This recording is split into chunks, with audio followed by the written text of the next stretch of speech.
When we don't challenge them, they give up too easily. When they're not used to challenge, they haven't built up that muscle where they have to do something that's challenging and figure it out and get to the other side of success. And like, I did that. I figured that out. They get hungry and they want to see what the next thing is, right? What else can I do? What else can I do? What else can I do? But they have to build up that muscle. And if we don't challenge them, and we believe that something is too hard for them, so we don't tell them to do it, or when they try to back away from it, withdraw, you see the language, the body language will tell you. If I'm meeting with a student, and really they're reading, and they come across a word that's challenging for them, and I don't read for my students. I don't ever read for my students. They read it, even if it's very challenging, even if it's something, if they just don't know how to read.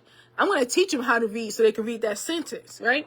So you'll see them, like, they'll be looking at it. If they really try to focus on it, they'll be leaning in and they'll be looking, focusing.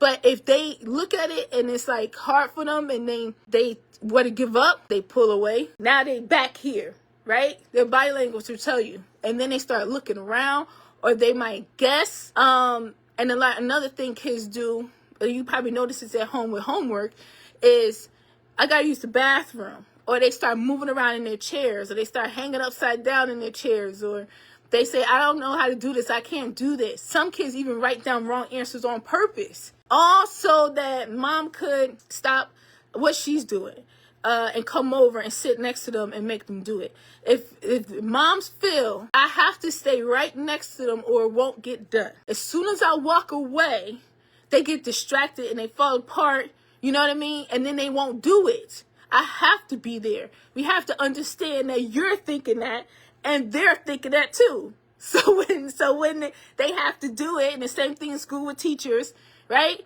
It's the same thing in school. If they have to do it and they don't want to do it, that's what they're going to do first. Kids communicate with their actions, with their behaviors, more than their voice. The behaviors is a form of communication. It's a language. So when they start doing that, that's showing I don't really want to do this. I want you to come over here, right? So the lack of challenge makes them, every time they come across a challenge, they're backing down